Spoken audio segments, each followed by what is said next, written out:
Hello and welcome everyone to VV education services. आज हम लोग अपना ऑर्गेनाइजेशन बिहेवियर का यूनिट नंबर 4 स्टार्ट करने वाले हैं, जिसमें हम लोग पूरा ऑर्गेनाइजेशन का कल्चर, क्लाइमेट, थ्योरीज, इन सब की ये सारी चीज़ों में डील करने वाले हैं। तो स्टार्ट करते हैं हम लोग अपना टॉपिक से ऑर्गेनाइजेशनल कल्चर। ऑर्गेनाइजेशनल कल्चर का मतलब क्या होता है कि किसी भी ऑर्गेनाइजेशन में किस तरीके के thoughts, beliefs, opinions, values, ideas कैसे शेयर किए जाते हैं। ठीक है, एक ऑर्गेनाइजेशन के कल्चर में, जैसे हम लोग अगर अलग अलग कंट्रीज़ के कल्चर की बात करें तो इसमें भी यही सारी चीज़ें होती है। जैसे इंडिया यूएसए से कैसे अलग है, इंडिया में बहुत सारी सोशल डाइवर्सिटीज़ हैं, अलग अलग उनके फेस्टिवल्स हैं, अलग अलग उनके बिलीव्स हैं। ठीक है, ये सारी चीज़ें। और ऐसे यूएसए में भी मोस्टली लोग एक ही रिलीजन फॉलो करते हैं। इस टाइप से मतलब दोनों ही कंट्री के कल्चर्स में काफ़ी डिफरेंस है। कल्चर से अपन लोग क्या समझते हैं, वहाँ के लोगों की थिंकिंग, वहाँ के थॉट्स, वहाँ के बिलीव्स क्या हैं। ठीक है, यही सारी वैल्यूज़ क्या है वहाँ की, यही सारी चीज़ें किसी कंट्री का कल्चर बनाती है।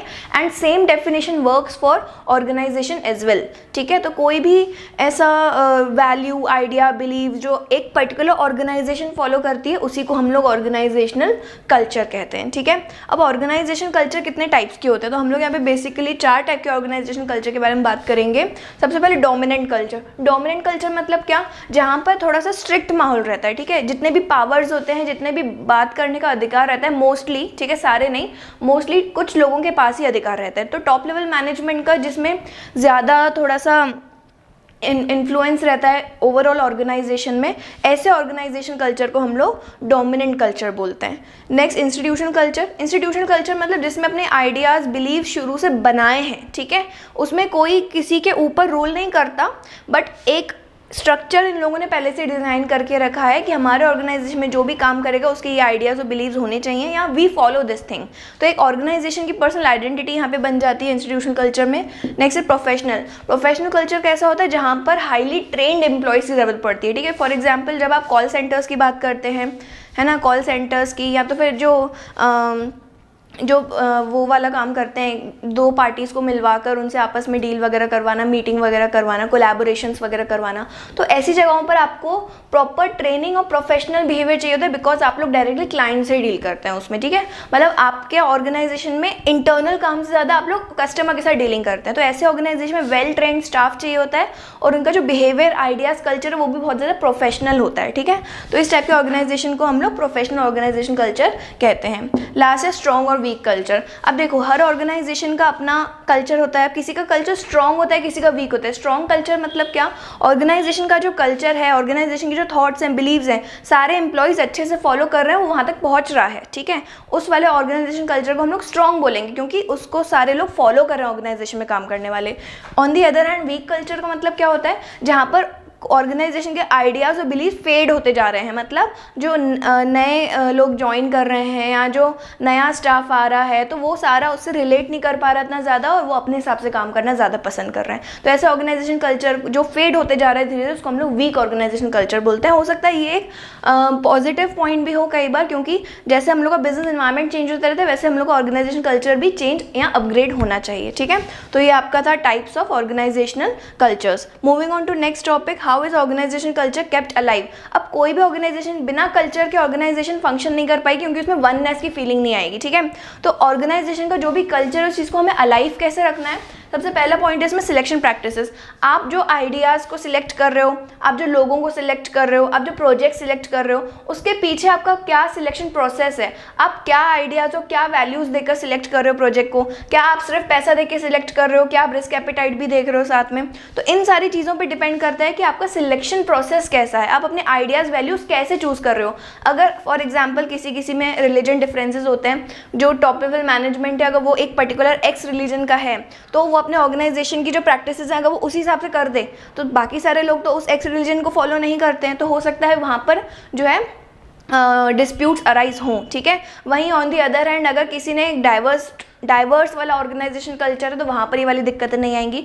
तो यही आपका डिफरेंस आ जाता है कि आप सिलेक्ट किस तरीके से कर रहे हो ऑर्गेनाइजेशन की वैल्यूज़ को, उसकी थॉट प्रोसेस को, उसके वर्किंग कंडीशंस को। ठीक है, तो ये आता है सिलेक्शन प्रैक्टिसेस। नेक्स्ट है actions of top level management. Top level management चीज़ों के साथ किस तरीके से डील करता है, क्या वो पार्शियल है या वो एकदम इम्पार्शियल है ना, या वहाँ पर आपको जो है बोलने का अधिकार है, कहीं पर नहीं होता, कहीं पर होता है। कहीं पर लोग जो टॉप लेवल मैनेजमेंट वाले लोग हैं वो जूनियर स्टाफ से बात ही नहीं करते, बिल्कुल भी पर्सनल टच होता ही नहीं है। तो ये सारी चीज़ों पे भी डिपेंड करता है कि आप ऑर्गेनाइजेशन कल्चर अलाइव रख पा रहे हो कि नहीं रख पा रहे हो। कैसे अलाइव रख पाओगे? जब सब लोग मिलजुल कर रहोगे। टॉप लेवल मैनेजमेंट का ओहदा बड़ा है, लेकिन अगर वो लोग अपने जूनियर्स के साथ भी मिलजुल कर उनसे भी बात करेंगे, उनके भी ओपिनियंस वगैरह शेयर करेंगे, तो उससे ऑर्गेनाइजेशन कल्चर उनका और ज़्यादा स्ट्रॉन्ग होगा। लास्ट है सोशलाइजेशन मेथड्स। सोशलाइजेशन मेथड्स का मतलब क्या होता है कि आप अपने एम्प्लॉयज़ के साथ सोशलाइजेशन कैसे क्रिएट कर रहे हैं, ठीक है। कोई कोई ऑर्गेनाइजेशन होती है जिसमें बॉसेस को एम्प्लॉयज़ के नाम तक नहीं पता होते हैं, है ना। कोई कोई ऑर्गेनाइजेशन इतनी ज़्यादा होती है कि अपने एम्प्लॉयज़ को फैमिली बना कर रखते हैं, ठीक है। तो ये बेस्ट एग्जाम्पल जो फैमिली बना के रखते हैं वो है रतन टाटा, ठीक है। टाटा इंडस्ट्रीज़ इतनी ज़्यादा बड़ी हैं, लेकिन फिर भी रतन टाटा आज भी अपने हर एक एम्प्लॉय के साथ बहुत अच्छे से पर्सनल कॉन्टैक्ट बनाकर रखते हैं। कोविड के टाइम पर उन्होंने अपने इतने सारे स्टाफ मेम्बर्स को फाइनेंशियल असिस्टेंस भी दिया, प्लस इमोशनली अटैचमेंट भी बहुत ज़्यादा उनका रहता है अपने एम्प्लॉयज़ के साथ। वो विजिट भी करते हैं अपने वर्कर्स के घर में जाकर, उनकी फैमिलीज़ वगैरह के साथ बात करना। मतलब ये पर्सनल टच जो है किसी किसी ऑर्गेनाइजेशन में बहुत ज़्यादा अलाइव रहता है। तो कैसे अलाइव रखेंगे आप उसको? सोशलाइजेशन मेथड्स के साथ। किस तरीके से आप अपने एम्प्लॉयज़ से सोशलाइजेशन क्रिएट कर रहे हैं, उनके साथ एक बॉन्ड क्रिएट कर रहे हैं, इस पर भी डिपेंड करता है आपका कि ऑर्गेनाइजेशन कल्चर आपका किस हद तक अलाइव रहेगा, ठीक है। Moving on to next topic, organisation climate.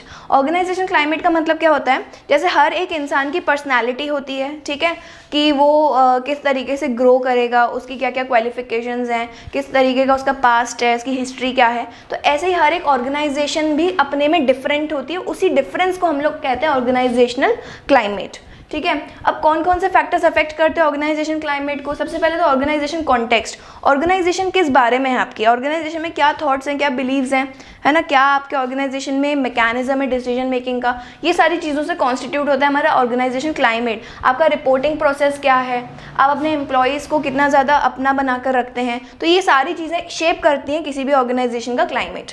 Next है ऑर्गेनाइजेशन स्ट्रक्चर। अब ऑर्गेनाइजेशन स्ट्रक्चर हम लोग के बहुत सारे टाइप के हो सकते हैं, ठीक है। डिविजनल स्ट्रक्चर होता है, फंक्शनल स्ट्रक्चर होता है, फॉर्मल स्ट्रक्चर होता है, इनफॉर्मल स्ट्रक्चर होता है। उस पर भी डिपेंड करता है कि आप किस तरीके का स्ट्रक्चर फॉलो कर रहे हैं ताकि एम्प्लॉयज़ कंफर्टेबल हो आपके ऑर्गेनाइजेशन स्ट्रक्चर में। वहीं से बिल्ड होता है किसी भी ऑर्गेनाइजेशन का क्लाइमेट। नेक्स्ट है लीडरशिप स्टाइल्स। आप लोगों ने लास्ट टाइम में पढ़ा था लीडरशिप की 3 स्टाइल्स होती हैं, authoritative leadership style, free rein leadership style या डेमोक्रेटिक लीडरशिप स्टाइल। तो आपके ऑर्गेनाइजेशन में किस तरीके की, अब देखो कोई कोई ऑर्गेनाइजेशन ऐसी होती हैं जिसमें अथॉरिटेटिव ही वर्क करती है, ठीक है। तो वो ऑर्गेनाइजेशन के स्ट्रक्चर पे डिपेंड करता है। तो आप लोग किस तरीके का लीडरशिप फॉलो कर रहे हैं, क्या उस टाइप की लीडरशिप से आपके एम्प्लॉयज़ सहमत हैं, सेटिस्फाइड हैं कि नहीं है, ये सारी चीज़ों पे भी डिपेंड करता है। तो leadership style also affect organisational climate. Next organisation values and norms. आपके ऑर्गेनाइजेशन की वैल्यूज़ क्या है, नॉर्म्स क्या है, बिलीव क्या है, कल्चर क्या है, ये सारी चीज़ों पे से भी शेप होता है आपका ऑर्गेनाइजेशनल क्लाइमेट, ठीक है। Moving on to next topic, organisation conflicts. अब देखो ऑर्गेनाइजेशन में इतने सारे लोग एक ही अंडर वन रूफ काम करते हैं, तो जाहिर सी बात है कॉन्फ्लिक्ट्स तो होंगे ही, ठीक है। डिफरेंसेस, डिस्प्यूट, ये सारी चीज़ें हर जगह पर आती ही हैं, ठीक है। तो ऑर्गेनाइजेशन कॉन्फ्लिक्ट्स को अब ठीक कैसे करना है, ठीक है, उस चीज़ को मैनेज कैसे करना है, क्योंकि इतने सारे लोग जहाँ पर होंगे वहाँ पर डिस्प्यूट्स अराइज होंगे ही, डिफरेंस ऑफ ओपिनियन आता ही है, किसी को कोई बात सही लगती है, किसी को दूसरी बात सही लगती है। तो ये जो डिफरेंसेस हैं इनसे डील जो है करना पड़ता है एक ऑर्गेनाइजेशन के अंदर। तो इस चीज़ से डील आप कैसे करोगे, इसके 2 तरीके हैं, एक प्रिवेंटिव, एक क्यूरेटिव। क्योर करना, ठीक है। प्रिवेंटिव का मतलब क्या होता है कि आप उस चीज़ को जड़ से ही हटा दो, प्रिवेंट कर दो, वो चीज़ हो ही ना वापस से, ठीक है। और दूसरा होता है क्यूरेटिव, जिसमें आप ये देखोगे कि वो चीज़ क्योर हो जाए, अगर कोई डिफरेंस अराइज हुआ है तो उसको हम लोग ठीक कर लें, ठीक है।